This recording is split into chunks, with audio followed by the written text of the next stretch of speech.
अगस्त 1942। लेकिन इस कहानी की शुरुआत इससे बहुत पहले होती है। 13 अप्रैल 1919 जलियांवाला बाग हत्याकांड। एक शांतिपूर्ण भीड़ पर ब्रिटिश सैनिकों ने गोलियां बरसाईं, जिसमें सैकड़ों लोग मारे गए। इस घटना ने पूरे देश को झकझोर दिया। इसके बाद 1 अगस्त 1920 को शुरू हुआ असहयोग आंदोलन। गांधी जी के नेतृत्व में लाखों भारतीयों ने ब्रिटिश शासन का बहिष्कार किया, सरकारी नौकरियों, स्कूलों और विदेशी वस्त्रों का त्याग किया। 12 मार्च 1930 दांडी मार्च। गांधी जी और उनके अनुयायी समुद्र तक पैदल चले, नमक कानून तोड़ा और ब्रिटिश सत्ता को खुली चुनौती दी। इमेजिन, हवा में तनाव, उम्मीद और विद्रोह का इलेक्ट्रिक पल्स भरा हुआ था। ये था भारत छोड़ो आंदोलन, ब्रिटिश राज से आजादी की भारत की सबसे बुलंद मांग। मैं चाहता हूं कि आप महात्मा गांधी को इमेजिन करें। बॉम्बे में एक शांत भीड़ के सामने खड़े हुए, उनकी आवाज गूंज रही थी, करो या मरो। ये सिर्फ शब्द नहीं थे, ये लाखों लोगों के लिए एक पुकार थी। उन्हें कॉलोनियलिज्म की जंजीरों को तोड़ने के लिए मोटिवेट कर रही थी। रातों रात ये आंदोलन जंगल की आग की तरह फैल गया।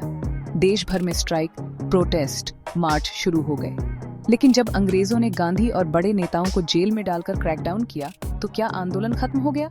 बिल्कुल नहीं। असल में असली कहानी यहाँ और भी ज्यादा थ्रिलिंग हो जाती है।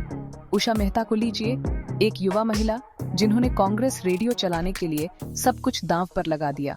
एक अंडरग्राउंड स्टेशन जो अनसेंसर्ड न्यूज और मैसेजेस ब्रॉडकास्ट करता था।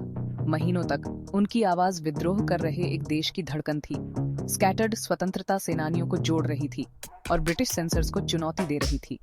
10 मई 1857 भारत का पहला स्वतंत्रता संग्राम, जिसे सिपाही विद्रोह भी कहा जाता है, मेरठ से शुरू हुआ।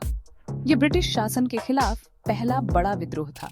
23 मार्च 1931 भगत सिंह, राजगुरु और सुखदेव को लाहौर में फांसी दी गई। इनकी शहादत ने आजादी की लड़ाई को नई ऊर्जा दी। 18 जून 1858 रानी लक्ष्मीबाई, झांसी की रानी, ग्वालियर की लड़ाई में वीर गति को प्राप्त हुई। उनका साहस आज भी प्रेरणा है।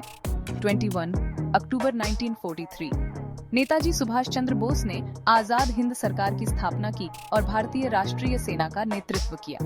लेकिन भारत का संघर्ष सिर्फ अंडरग्राउंड हीरोज के बारे में नहीं था। इंटरनेशनल स्टेज पर दूसरा विश्व युद्ध चल रहा था। ब्रिटेन भारतीय सपोर्ट पर डिपेंड करता था और अब दुनिया देख रही थी। अमेरिका, सोवियत यूनियन, यहाँ तक कि ब्रिटेन के अंदर भी भारत छोड़ने का प्रेशर बढ़ गया। एम्पायर कॉर्नर्ड था, मॉरली और पॉलिटिकली। फिर भी हर नेता ने एक ही रास्ता नहीं देखा। विनायक सावरकर ने भारतीयों से अंग्रेजों के साथ कोऑपरेशन करने का आग्रह किया, नेगोशिएशन में विश्वास रखते हुए।